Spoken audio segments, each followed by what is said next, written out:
Okay, we're going to talk about the Scenescapes book today.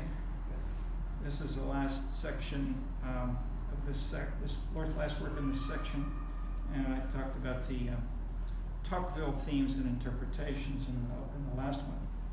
But the Scenescapes grows out of the several other things that we've seen in part overlapping already. I've discussed a bit now, but I will fill in a bit more and explore how some of these are going beyond the book, where we have a new couple of things in session. Since 1968 and 1989, we see complex configurations among citizens, civic groups, unions, and the traditional political parties.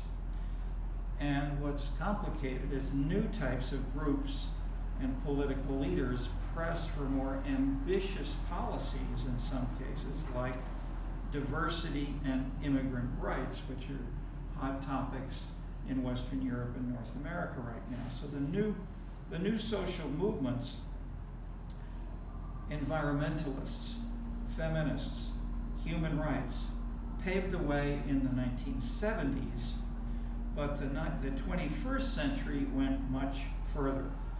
After Al-Qaeda and the Islamic State, the Occupy movements from Wall Street to hundreds of other cities, the fall of national leaders in Cairo, Kiev, and more, with repercussions from Buenos Aires, Hong Kong, and of course now continuing in a more deadly manner in Ukraine and Middle East more generally. The new movements of many subpopulations implement new kinds of activities, protests, parades, demonstrations, with puppets and poets, songs, created indirectly, carefully for videos of mass and social media more than just a crowd, and maybe sometimes a crowd which is trivial, sometimes it's larger, but the appeal to huge internet, electronic connected audiences have met big change. Perhaps the most visibly dramatic in one single scene was the Hollywood-style destruction of the World Trade Center, and then similar Parisian events orchestrated violence theatrically. These created new, powerful scenes. Political responses to these include new populist leaders from Greece, Brazil, the Philippines, Kiev, to Mayor Ford of Toronto, and Donald Trump in the US. What do sociologists say about this? As analysts, not just as moralists, not just their personal views, but as analyzing, make sense of this. There were theories of the crowd in the 19th century which were minimally developed, more simply descriptive, but not much coherence. So social scientists study many subjects. The social science journals use many of the same key explanations: race, class, professional activity, gender, nationality of origin are the four essential characteristics to explain dozens of other topics, from participation to happiness. And the mass media mobilize these with specific events. But look more closely at all the social science journals for the precise power of these factors individually, like race, or combined when you include all these things I've mentioned. But if you look specifically, say, at the four most visible, say race, class, job, gender, that'd be 5 if we include national origin. That explains about 15% of the variations within a country. Almost nobody tells you that except for me. And I recently read an economist at MIT has been saying this for a while. And he had a term about the residual variance.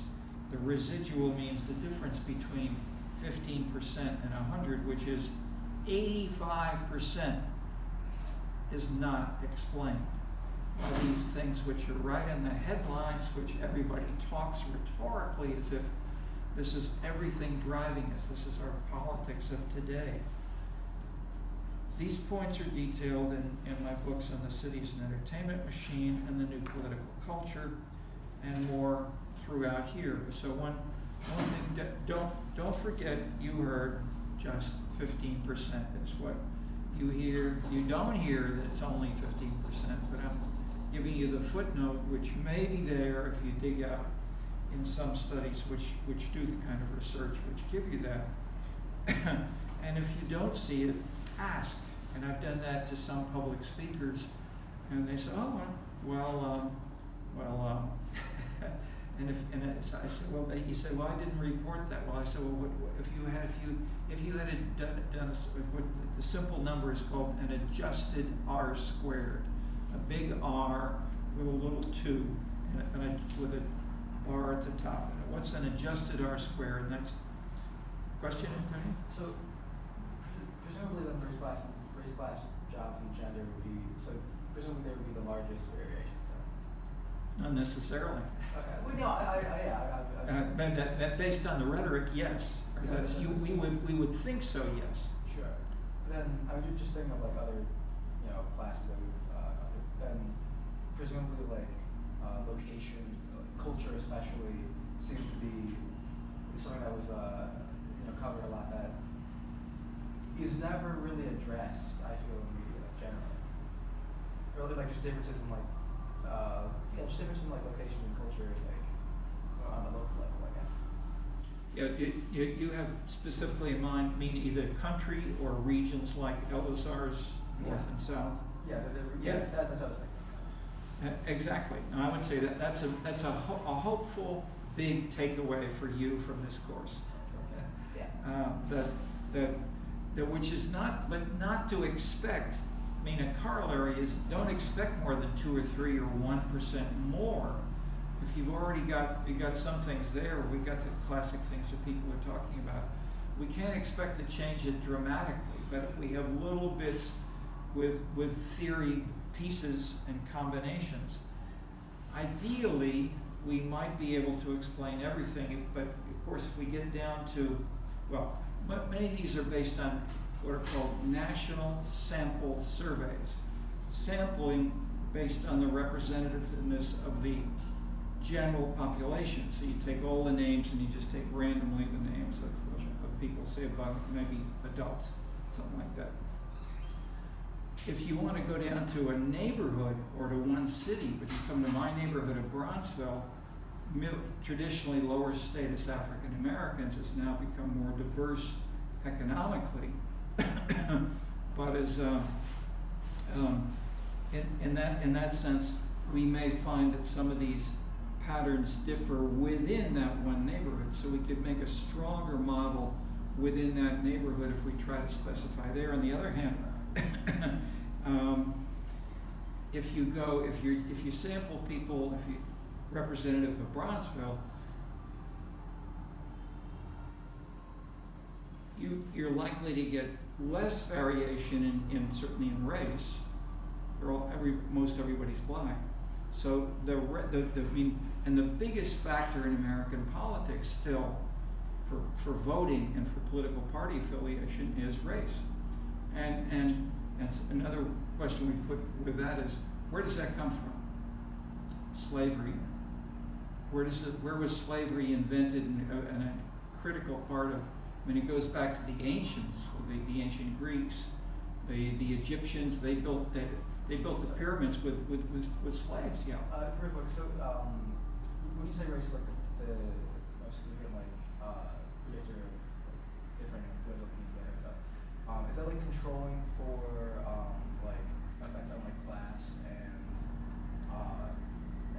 like culture, that kind of stuff, or is that like just like by itself, I guess? Well, no, I guess that's all intertwined. You can't really separate that, I guess. No, I would say if we have a national sample survey, we can separate them better. I mean, you're asking good points of how you implement it. In a sense, we can label this research design. And if you're in the critical point, which is seldom discussed, if you take even if you have 2 or 3 statistics courses, there may be a separate course on sampling, but what's even missing there is how do you connect these pieces together with a theory or with the journalistic interpretations of how important is race? And the answer depends on how you set up a research design. If you have I mean, journalists classically don't, and many social scientists don't think about these explicitly in terms of where and why representativeness can deeply transform the results. So, the exact amount could be 5%, it could be 12%, depending on whether you have, say, the U.S. national population, or if you have, say, Chicago, which would classically roughly 40% African Americans. That make it different. It's not just so there are 2 things going on there. One is there may be more African Americans, but the second is how much does being African American grow in a more politicized, activist, racially salient activity than, in the case of Chicago, very strong. Detroit and Chicago along with Gary, Indiana in part, have had very activist mayors and salient activities around the 1968 period. And Detroit and Cleveland, Detroit and Gary were the 2 major big cities with African American mayors. And when they were elected, Coleman Young in Detroit made a huge impact visibly, and they got covered. They got lots of media attention, money from the federal government, money from foundations, and the taxpayers didn't have to worry about anything. and a lot of stuff was done. Okay, projects were spent actively. Detroit then paid more for its municipal employees than any other city. Number 2 was New York. New York had a fiscal crisis by paying what seemed to be very high wages, but Detroit was higher. Okay, so these kinds of things can shift that. That is, so there's both a size effect where you want to be representative, for instance, but representativeness depends on the design and the way you want to ask it. Yes. A quick question on when you were talking about the Detroit in the 60s. Was this before or after the riots? Because I think that took place like mid 60s or late 60s. Some dated 1965 with a thing called the Harlem riot. I was a grad student at Columbia at the time, and I was living right next to Harlem. Boy, we heard explosions, we heard shooting, all kinds of stuff, and nobody had done that in the U.S. since the Civil War, really, practically. And so this was really the beginning of a shift. I mean, it was the World Trade Center for that period. I think that's certainly very interesting. But through 68, I mean, the peak was 1968. Yeah, 1968. I hadn't even thought of that as like a kind of new event. Maybe it's just, I don't know, maybe that's just like more violence. I mean, you said like more like orchestratedly violent like events that have taken place, but I'm kind of just used to that as something that occurs, I guess. And maybe it's just in the coverage. It's perfectly natural. I mean, you've grown up with it, and it's been around you for your whole life. But I mean, it feels wrong. It feels weird or wrong to say, but I'm just somewhat accustomed to it. It's not that I don't dislike that or anything, but just there's something that happens. Absolutely. No, but that's why cross-national, historical, and regional comparisons are so potentially illuminating when we can try to see how much has, for instance, is crime a cause or a consequence wrapped up with these? And so many people talk about it as if crime is getting worse and worse, but crime has been going down in the U.S. since the 1960s, even before these disturbances. Presumably that would be as a result of just increased coverage and the attention that negative media can get. I mean, it's very easy to see negative media and then assume that that's widespread. Absolutely. And be overgeneralized and not telling the classic definition is that news, news is not good unless it's bad. Sure. And so, I mean, I always appreciate a good story on a puppy getting saved or something, but I definitely see what you mean. Right. Notably, I am from Detroit. Well, I'm not from Detroit. I'm on a suburb 20 minutes away from Detroit. But I've spent a fair amount of time in Detroit. And that counts. No, for sure. Not that bad. It's not that bad of an area, quite frankly. There are certainly some not great areas, but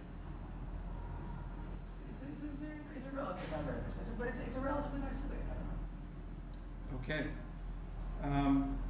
I know that I've read a number of fascinating BAs, MAs, and more, and books to try to help interpret Detroit, because it's a complicated and just one more sentence on that is the arts have played a critical role of deeply transforming it. It got so run down, so cheap.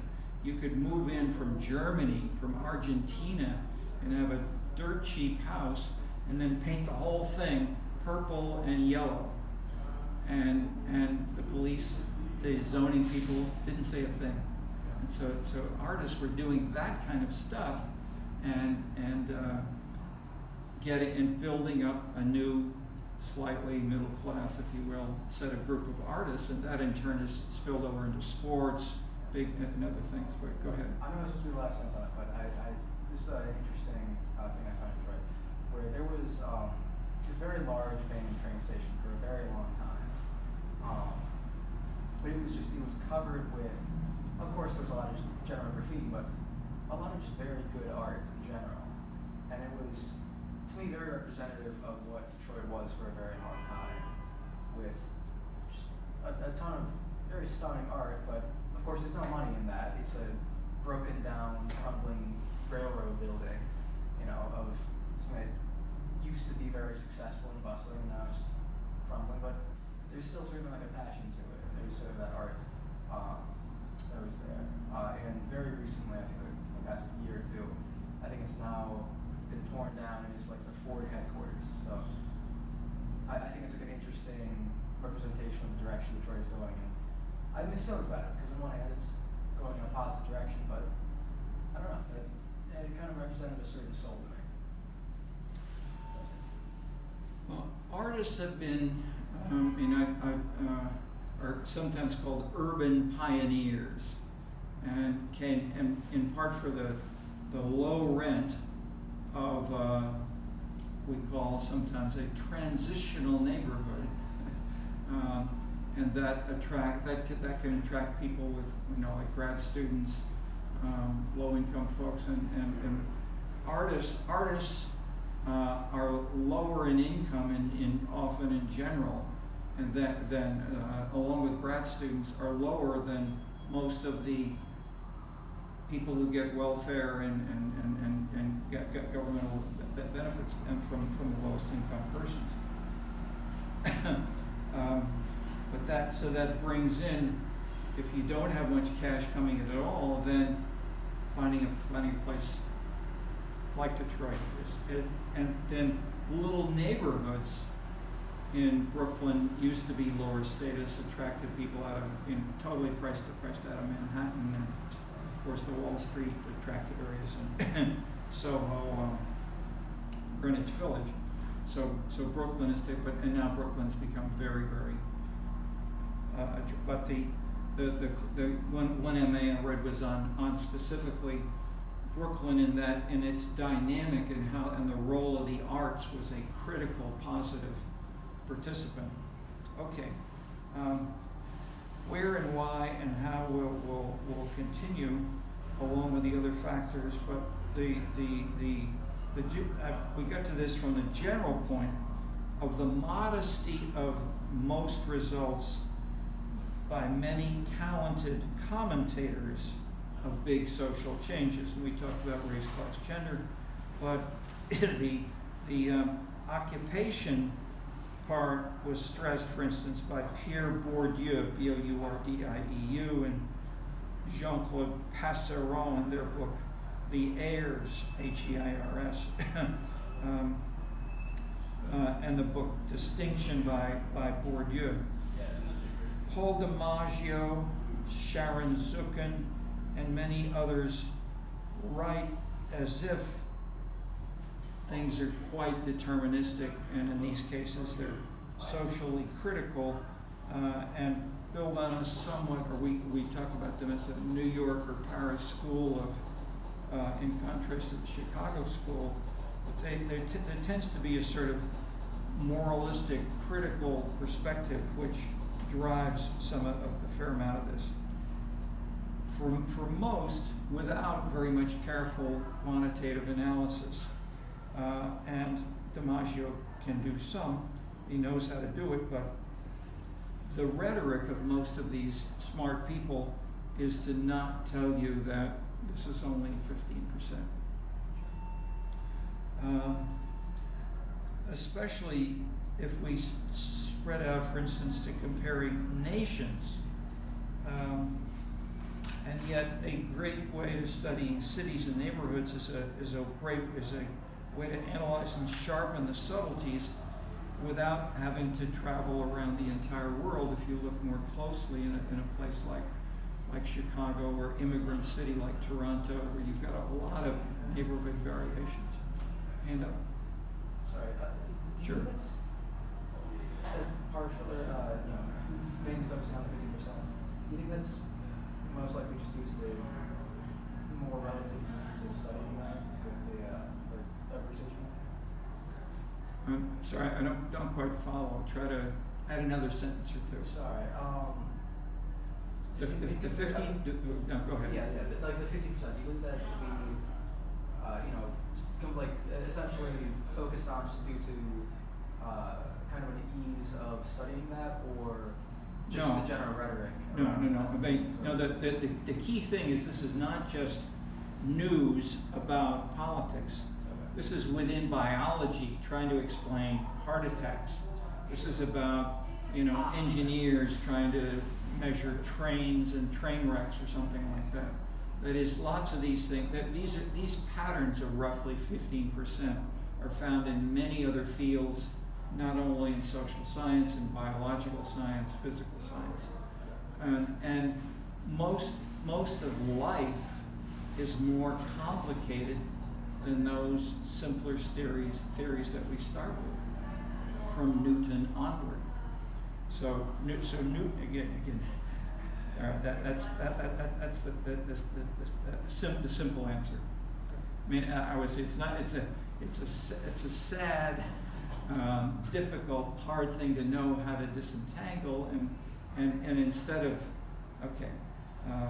despairing, what I'm trying to do is to recognize explicitly and recognize that that we can talk about, and with that is we have more analytical tools to try to capture select concepts like information cost or the quantity of the cost, and then if it's cheap to get more information, then you may know more about it. But if you have to work hard to learn more, people then know less, and then they make sort of random, I won't say random, but they change their answers. So one way to measure this is it's been used in survey research, is you ask a slightly different a slight variation of the same question at the beginning and the end of the questionnaire. Do you support unions, and unions would be good to have more power within the political system? And at the end, and at the back, what are your feelings about unions, or something like that? A slightly different question. And they find with the general public, the relationship is almost zero. Very, very low. And then if you get to people who have at least a significant relationship between this, the beginning and the end, this is about, guess what percent of the American population? 85%? 85%? It's about 8%. Oh, damn. It would have been cool if it wasn't 5%. This was dynamite. When this low 8%, only 8% of Americans are consistent enough to ideology? Okay, so Philip Converse came up with this a couple of decades ago, and he was hated by all kinds of people attacking him. And then the Europeans would say, oh, well, the Americans are being manipulated by the capitalist system, or they don't know, or they're just stupid, or they're not educated. Whereas in France, we got strong, visible, good political parties. They do the job properly. They inform people. So Converse was interested. He'd worked in France. So he spent a couple of years in France. He published a huge book on France, went through ethnographic research, historical studies, all kinds of things. And he showed roughly the same thing as in France, as in the U.S. Roughly 8% of the French population. So the unions and the political parties have been militant since 1789. They had the guillotine. You kill the king. So they had all kinds of revolutions through the whole 19th century, and that continues through the 20th.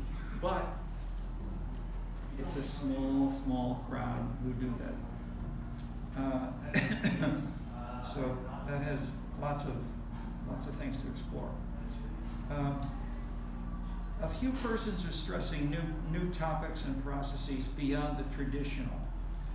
Public art, public space, creative placemaking, new migration dynamics, neighborhood differences are all here.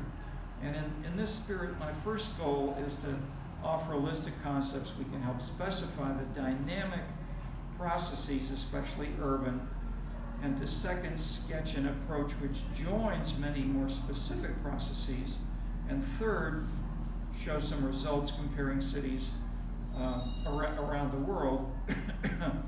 And this approach we'll call the scene. It seeks not to replace, but to add classic concepts, to add to the classic concepts like class and race, and to enrich the social science toolbox, not to replace. Since the uprisings of 1968 and the fall of the Berlin Wall and the Tiananmen protests of 1989, the world has deeply been changed. Many social scientists still teach as if we only had Adam Smith, Karl Marx, Max Weber, and Emil Durkheim, and urban theorists like Zimmel or the 1920s Chicago sociologists. The early Manuel Castells, Logan and Mollich's Urban Fortunes, which have a neo-Marxist kind of interpretation. How can we update our theories? About half of the manual labor force has disappeared. People who work with their hands have dropped by half since the 1950s. In Europe and North America, comprising the hope for proletariat leading the Industrial Revolution in a more industrial society. We live in an increasingly post-industrial society with new roles for cities. And who's the new proletariat? The working class, just like the working class, or I guess the middle class then, I don't know. Well, C. Wright Mills did one book, and he said it is students. people right here. That's fair. Students may be public intellectuals, but that feeds into the media. They can play more role. Sure.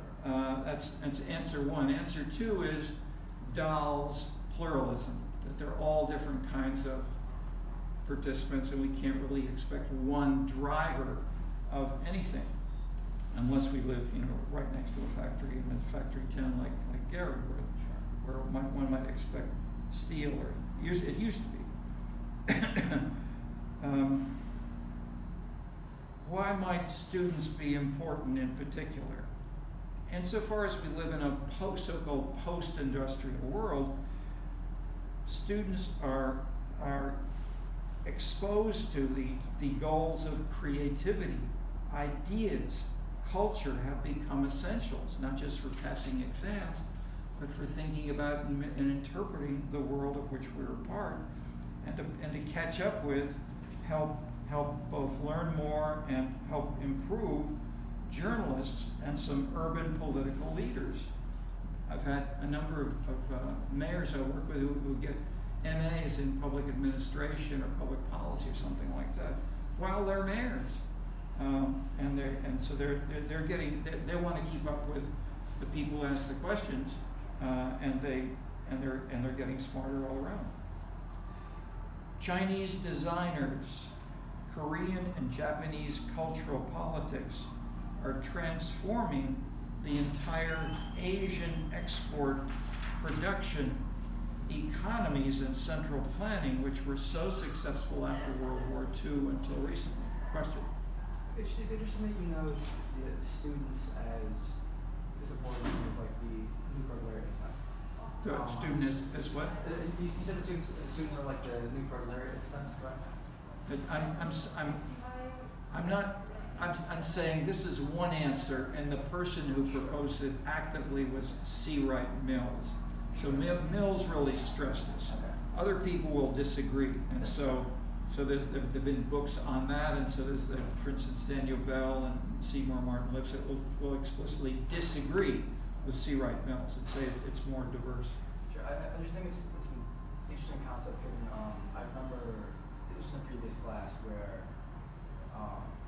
he was just on he was briefly just a lecture. It was a bit general. I don't know, not a master of this course, but it was on neoliberalism and kind of the goal of eliminating free college as to effectively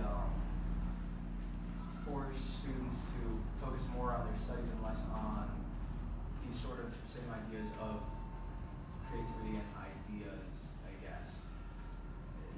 And effectively to suppress ideas of student protest by making them feel more burdens with their finance of their student loans and whatnot. I don't know, at least made me think of that. I'd say the most immediate answer is there are big differences between people at age 6 or 12 or 16 or 26. And the Inglehart's work has tried to focus on at what age do people tend to sharpen and crystallize their political and sort of views of the world, or a sense of moralism being brought to politics or being brought to their own identities. And these tend to be roughly, say, 18 to 24, something like that. And that's roughly college years. So in that sense, people may be more also doing identity experimenting with new lifestyles. Should I grow my hair, color my hair green or whatever, or long or short, and etc. And so, however, when you get to people 30 or 35 or 40, they're doing less of that. It's not just that they're maybe getting married and having children, but also they're more stable in themselves. And so so what on the other hand, if we remember 15%, people at 60 and 70 can still change their views, and some do. And there's some people who really may sharpen their view at age 14 because of some huge event which really changed their lives. I mean, if you're in the middle of living in Israel or Ukraine right now, you're going to remember that. So, and in that sense, the simple reason implicit in the answers of people like Daniel Bell and Lipset, who were smart, reasonable, and people, they'd read the social science, where C. Wright Mills was not, even though they were all teaching at Columbia in New York and surrounded by activists and the past people with a strong past Marxist background themselves and all around them. They were used to that, but they those who were more aware and paying attention to the empirical studies of how much variation would say there is no proletariat. There are lots of little bits of dynamics of change here and there, but no one. And so I would say that this is more the perspective that I'm suggesting here. Sure, I found that perspective engaging, considering that previous idea of that other class, just the idea of then. You say of the underclass? No, of that other class that I had taken, where other it class kind of stated, okay. or it at least proposed that eliminating free college was somewhat as a function to suppress student protests and student ideas, which would be interesting if one identified students as this sort of proletariat class, and this kind of with these revolutionary ideas, especially given that you say that especially from the ages 18 to 24, they're most kind of passionate about this, where if you suppress them in those given years through, in this example, giving them a financial burden, then that'll pass and the status quo will be upheld, which I think is very interesting. Well, what did Marx say about things like this, of having of offering, having such a visible kind of incentive that you should not protest because you might lose your student loan. Marx's label for this was what he called Benthamismus, and he laughed at it and smiled and said it's mere Benthamismus. Okay, this is it's a crude version of Jeremy Bentham, which is that people are happier if they have more of what they want. Now Bentham himself and so much of psychology and economics today build in that sense on a broad version of this kind of Bentham individualistic, maximizing your utility. But economists do not say maximize your wealth or your money. Economists say your goal, or I would say most people's goals, can be analyzed in terms of maximizing your wealth and your amenities. And amenities in that sense is a residual category of saying everything else that you care about, which can be love, your family, your religion, sports, and including many things which cost nothing. So in that sense, reasonable economists from before Marx have said, Adam Smith wrote a book about moralism and lifestyle and so forth. So that is, it may be simpler to look at narrowly material advantages and to talk about it in those terms. But if you apply this empirically, as that example suggests, I would say is naive. Or maybe that's too strong a statement. I would say it's a clear hypothesis, and the question is, let's try to see how much variance, if we could find different political systems or different states which might have, say, higher or lower state support, either state in the sense of American 50 states, or if we contrast, say, China versus Japan or France, or say that is places with really the Netherlands had basically no tuition for universities for a while, but many universities in the past, from the 1920s onwards, as you have the beginnings of larger enrollments in Europe, those European universities had zero tuition. you didn't have to pay anything to go. So yes, you had to somehow support yourself, either with your parents or finding jobs, and that's what many people did in the 1920s and 30s. Even though the numbers were growing, it was not that they were only the rich people who went. I mean, the aristocrats didn't bother. They didn't care. I mean, for a couple of cents. I mean, they were more comfortable. And so anyway, so the Norman Nye, for instance, has a book going on a lot of things like this. But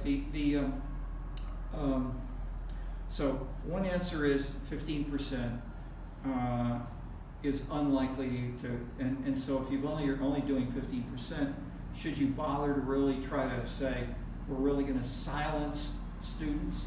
And if we begin to look historically, as I'm doing briefly, I did a PhD on the history of social science, including students. And Lipset in turn did several books, as did Habermas, on student politics historically.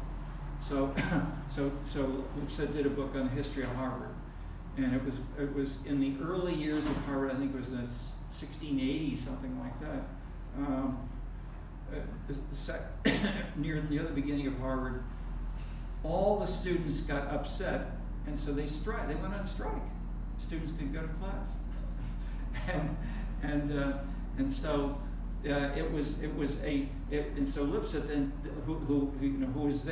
who left Harvard, he left Berkeley and went to Harvard because he wanted to get away from just people having protests and doing nothing else, and not doing any academic work for a year. So he said, I'm giving up. So at Harvard, he wanted to learn more about it, and instead he came.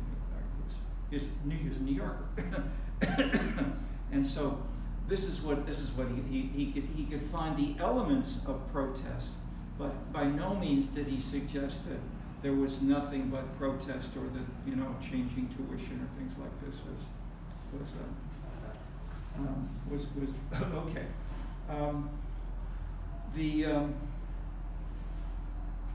I would say a more subtle variation of this is what you do have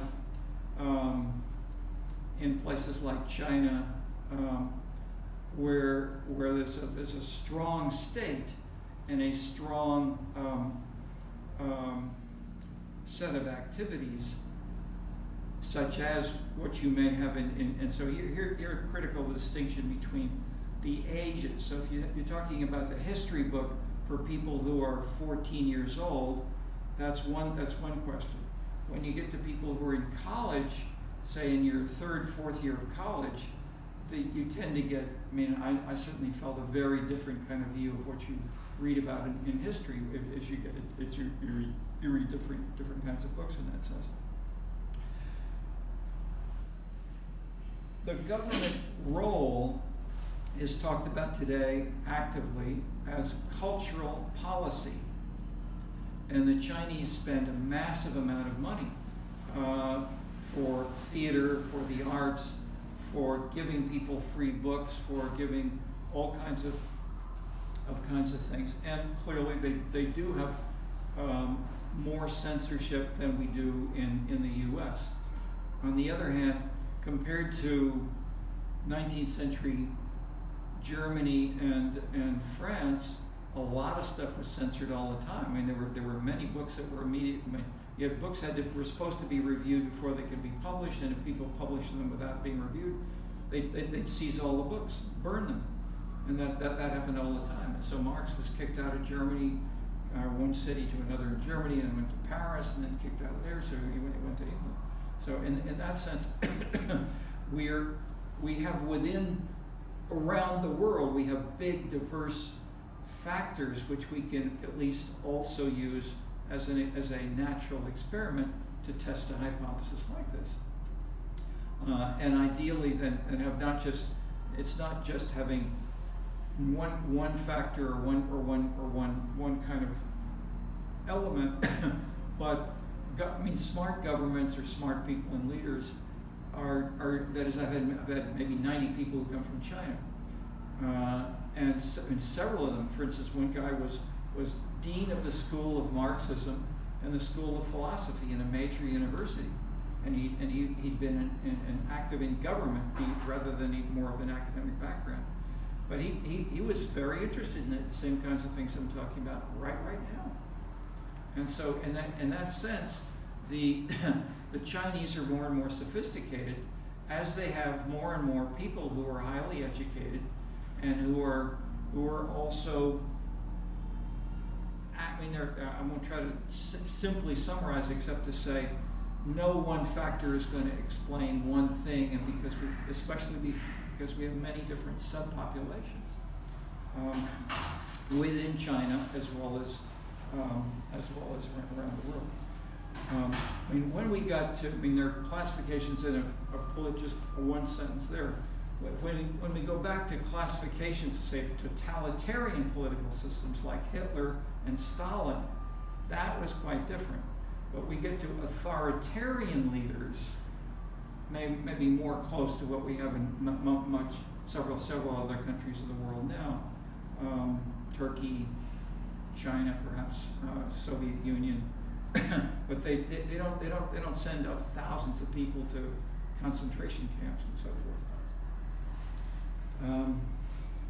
And then people who are a little bit more authoritarian, like a leader such as Trump, will say we need more authoritarian leaders. But when he does something that's a little more authoritarian, people will shout fascist.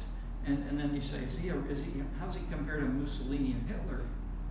He tried a little bit, the whole political system closes him out. Okay, so in that sense, not defending anybody or taking any positions, simply to say that little simple historical comparisons can be useful.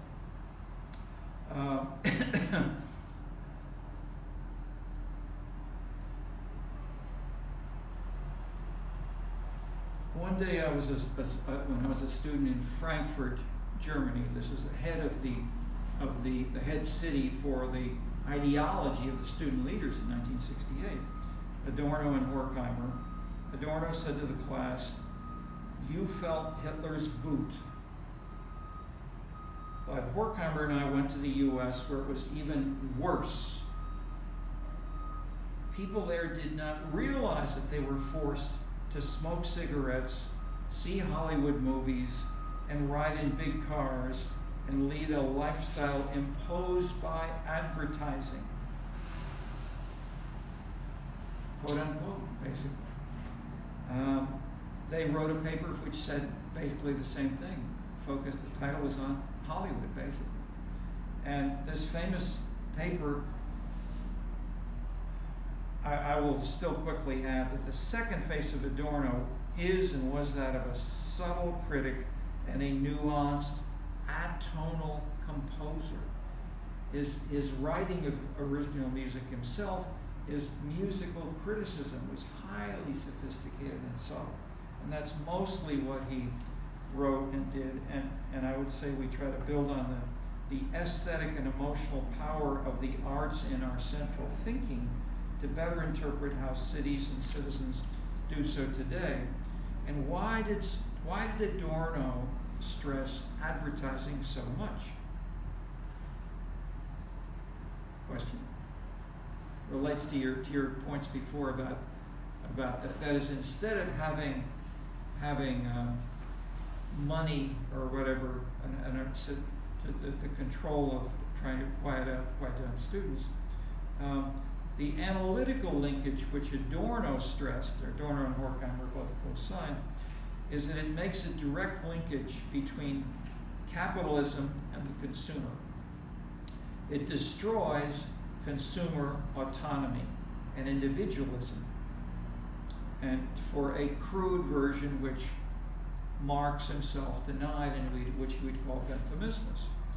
And so within this context of Marxism, Walter Benjamin introduced the idea of the flaneur, F-L-A-N-E-U-R, sort of a shopper, looking at the window shopping and so forth, and then looking at life in the same way, sort of. And so novelists, Proust, Stendhal, and others did this kind of thing, which Benjamin's Paris was a classic example that shopping, entertainment, consumption, lifestyles, cafes, and the poetry of Baudelaire distilled the elements of street life. The recognition of Benjamin as the leading intellectual of the Weimar Republic, Germany, and using as his source Baudelaire, the most respected cultural model of the late 19th century France, suggests that smart citizens surpassed the simple deterministic social theories, then stressing race, class, and materialism. Likewise, Baudelaire himself edited a journal of Wagner studies. Wagner wrote 5 volumes of prose before composing his most important music in the Ring of the Nibelung. Wagner destroyed the classical tradition from Bach to Mozart and Beethoven. Instead, his concept of the total artwork, the Gesamtkunstwerk, integrated the large numbers, hundreds of little themes by combining theater, poetry, the music, the acting, and a particular actor in a particular situation was inspired by the people, its myths, its songs, and its moral foundations. Some of these concepts were taken up by Weber and Durkheim and talked about basic values and lifestyle, but it was Claude Lévi-Strauss, anthropologist, who explicitly codified cultural context, including myths, in his 4-volume work on mythologique. I was a student of Lévi-Strauss, but very few people have paid attention to this in an explicit way, but it is a guide for how to handle these things which are increasingly surrounding us in ways that we should pay more attention to, I'm suggesting, in what we do in the book. Scenescapes. Production, social relations focused on producing goods and services remain the foundations and remain now, especially most of the social sciences. That is, this is not just Marxism, it was materialism. We are not proposing, I'm not proposing to abandon these, but the material, but to enrich them and to contextualize and to reframe them so that the scenes include the fields, the general or domain of an issue area. It can be the words as well as the network elements, social relations, all kinds of things. This was refused, especially after 1968, when many said studying culture, they would stop blaming the victim. William Julius Wilson, the distinguished African-American sociologist here, then it went to Harvard, changed his position slowly. That is, cities are an ideal way to lead in this respect. The molecular, that is, Wilson with the others, especially African Americans, because people were talking about the 65, the disturbances. You asked about what year. So Wilson was concerned as an African American not to let the victims be blamed. And so what basically it became taboo to study the African American family for roughly 20 years. So Wilson began changing that, but he pushed further to go further, but I'll come back. The molecular aesthetic, or toward a periodic table of elements, what might these look like of cultural elements? If we start not with chemicals but discrete pieces of aesthetic sense, transgression, neighborliness, tradition.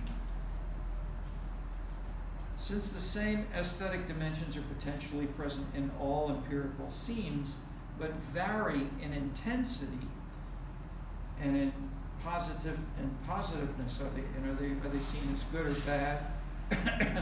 And should they be, and how much can they be isolated from one another?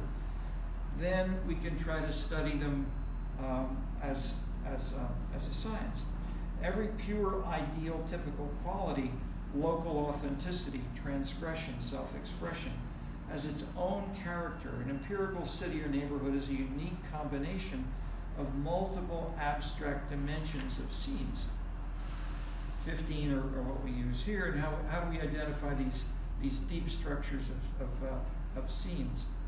So let me put up a couple of these.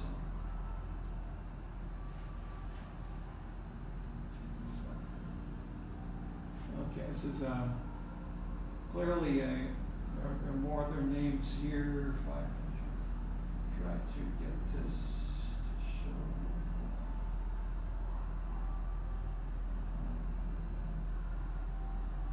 Okay, so this is going one way. I want to get this to simple.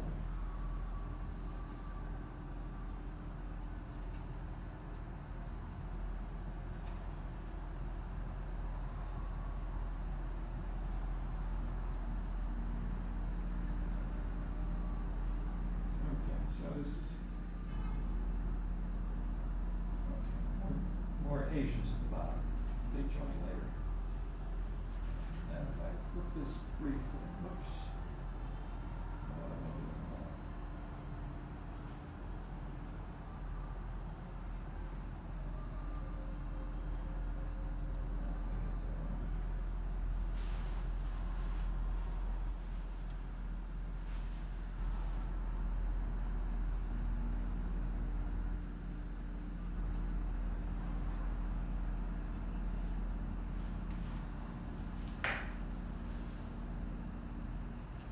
Okay, Chinese edition, Scenescapes. Some scenes participants. There's a new book that we're working on with the Chinese are doing about Scenescapes and how it developed before and then after the book came out in China, and now we're moving to new steps. But these are the people in the early stages: Dan Silver in the red shirt, Steve Sawyer from Paris, Clemente Navarro in Seville, and then Qi Ji in Beijing, so a major organizer of things in Okay. These models are not in conflict, but mutually reinforcing, often possible for scenes, elements, and analyses, as we showed in these two books. That is, we can have 19th century economics, classic factors of production, land, labor, capital, and management, generate economic growth, which in turn attract people to come to cities for jobs. People leave a farm, they go to Detroit, go to Chicago, so they get an industrial job. Okay. Human capital is Gary Becker's innovation in his PhD. The idea that people will have smarts in their heads that they can use more efficient or more innovative ways to use computers, to find new kinds of markets and the like. The third, which we are adding now with the urban amenities, is that if you have a neighborhood, as we discussed, people move from Greenwich Village to Brooklyn because there are urban amenities that are available that you can have in from Brooklyn, or you can develop them there. But at the beginning, you could go back to Greenwich Village at night or elsewhere. You're still within biking subway distance from Manhattan pretty easily. If you're in Wicker Park, they're good. Is easy public transportation if you're poor.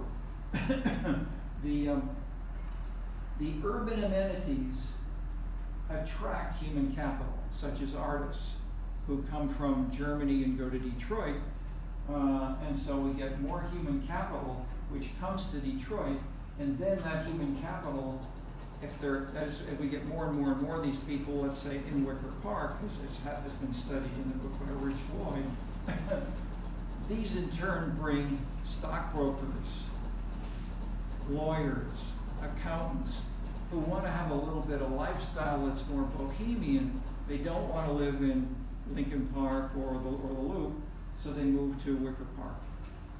But they're not just doing arts. They're lawyers, and they do things which you do. Building human capital in ways that you may work as a stockbroker, selling stocks more efficiently, having more money to spend, and that in turn makes the whole economy grow. But each of these are new, valid, if you will, important kinds of interrelations among these kinds of factors of production. But what we're doing is really building this. Economists started talking about amenities maybe 30 years ago, 40 years ago. What they tended to do, and I'll come back here one at a time, and so I'm saying, they talk about January temperature, things you could easily have available from the U.S. Census. And so you could try to add how much does January temperature increase the GNP or increase people's attractiveness of moving to a metro area that has a warmer temperature. So kind of like an expansion of Austin's like in a discussion like the global city. Like, Yes. Kind of like an expansion of the global entertainment machine. Yes, indeed. I mean, adding multi-causality, multi-dimensionality, and then looking, and then at least having behind this the idea that you can measure these things. So yes, exactly. Yeah, okay, which I think he noted was like somewhat fairly difficult to measure, I suppose. So, you mean specifically amenities or anything? Well, I guess in that just specific example is the like idea of a global entertainment machine, but I do feel like amenities is somewhat difficult to quantify, I guess. Well, I'm going through a little bit of some of the history of this. A lot of these things could be measured if we just had more money and spent more time on it, such as the U.S. Census. U.S. Census doesn't collect these. For instance, I mentioned briefly tourism. We don't collect data on tourism. Whereas if you live in Spain, France, say southern France, and Italy especially, they have big. I mean, this is the largest driver of the economy in terms of is tourism. So they collect. So they have hotels, restaurants collect and report data back to the central governments in ways that the U.S. doesn't collect at all. So it may be, well, so yes, I mean, it's happening now, but just not as fast as the processes are going on, but they tend to get big enough when people start to say, hey, let's collect some data on this is important, as well as the government, you can collect taxes on this, and so the incentive for the government to collect taxes, new fees, or to charge fees, which things didn't do before, has led to increasing the subtlety and the detail of, initially this was unpublished. When I started working on these amenities, you'd write to the census and you'd wait for you send them, $300, and then 3 months later they send you a CD-ROM. Then it takes you 6 more months to figure out how to use it because it's so impermeable. Okay, now you can download this stuff and et cetera, et cetera. So as this is happening, we can begin to measure these kinds of things, which I'm mentioning here as Levi-Strauss explicitly, who he cited, so my main source is Richard Wagner, the musician, and that Levi-Strauss drew directly for his basic grammar of mythological elements, which he added, but he added context, which we extend in the Scenescapes book. That's our big addition. Instead of saying each of the kinds of things that I'm showing you there can be important, but the question is, where and why do these things get stronger or weaker, and then what kinds of urban amenities?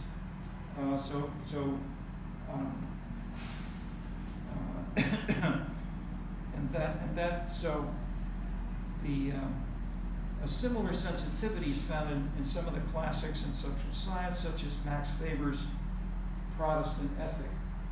But I'm looking at time here, and we're near the end, so we've had good discussion, thanks. But let me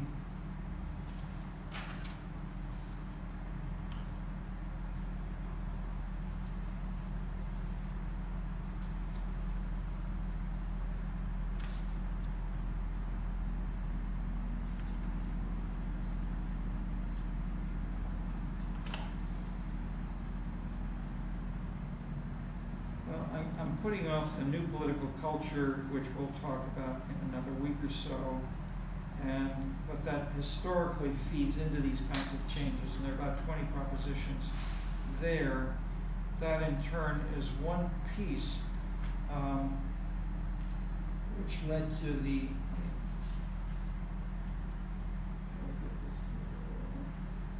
which amenities. I'll just show you briefly the face of Gary Becker here in the middle. So these are people who thought about it. And so Becker's students are really the people who really started. I mean, his PhD is on discrimination, racial discrimination. So he said, let's look at prices and how much are prices higher for the same thing for bananas in a black neighborhood compared to a white neighborhood. Sure. And he showed that was a way he measured discrimination. And so other people have pushed a lot further, but that he spent his whole career, and there's a whole new transformation in the whole economics department today. Yeah, that's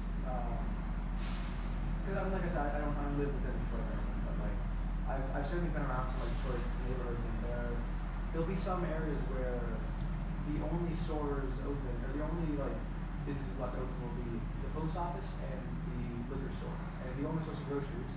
And maybe the churches. Yeah, that as well. Yeah. Okay. But and presumably, the liquor store is not going to have the greatest available options for groceries, nor the best prices.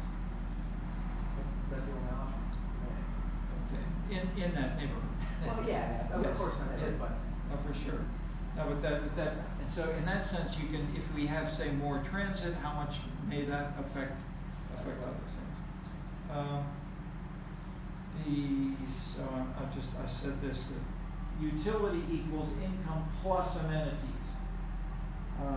Ed Glazer is the leading urban economist, pushing this further, but the whole many of the economics department, even people like Jim Heckman, have shifted in this direction, more actively bringing to bear all this fancy economic work.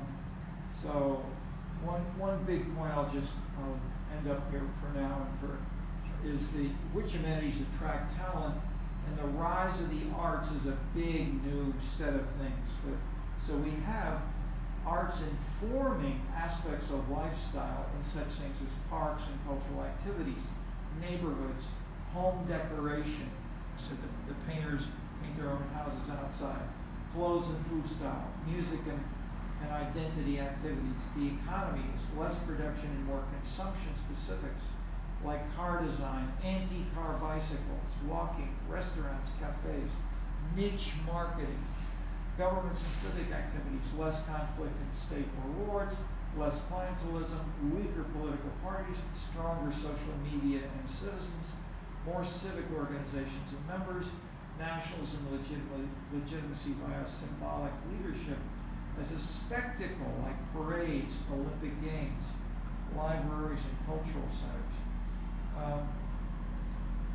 And so he worked on really studying these kinds of things and measuring these from the 1930s onward. He came from Vienna, where he came from a background, he was a Marxist in background, and then tried to capture these new things with subtlety, as well as at the same time a little bit of irony and smoking a cigar or laughing about it. Okay, so we can end with that as I studied with him as well. Okay.